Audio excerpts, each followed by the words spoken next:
Daisy, 26-year-old Stephanie Ressa succumbed to her injuries Thursday, leaving behind 3 young children. And tonight her family is breaking their silence. They tell us they won't stop fighting until they get justice for Stephanie. I felt helpless.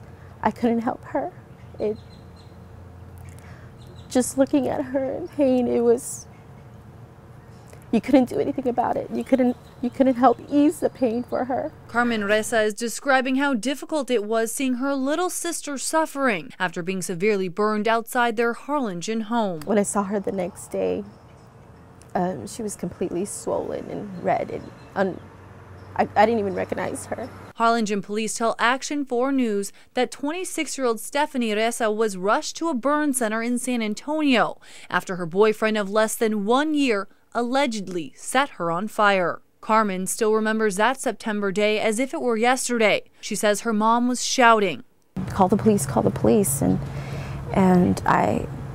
She grabbed the phone and she went running in front of the house. That's where Carmen says she saw Stephanie on the floor and her sister's boyfriend, Andres Garza, hosing her down with water. We had no idea what was going on until my sister just started saying, "I can't believe you did this to me, babe. I can't believe you did this to me."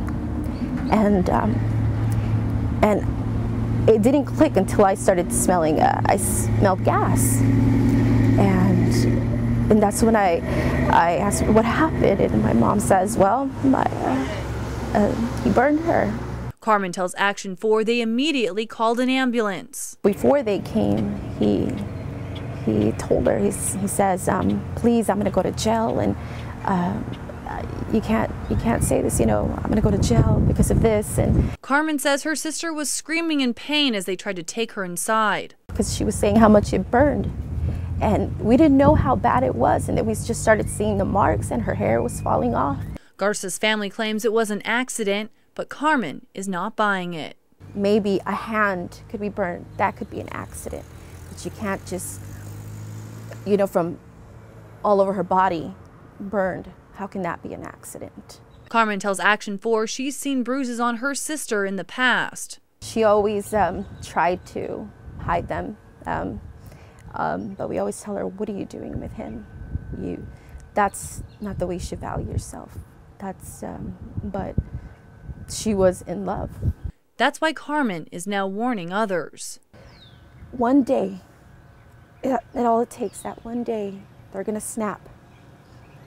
And it could end up harming you or taking your life away. And who's going to be suffering? Your family, your children, the people that love you. So, and whoever's listening to my voice, please get out. Get out. It's not worth it. It's not. Andres Garza is still behind bars in the Cameron County Jail. He was arrested back in September on charges of aggravated assault. However, since Stephanie Ressa's death, authorities are considering upgrading those charges. In the studio, I'm Ashley Custer, Action 4 News.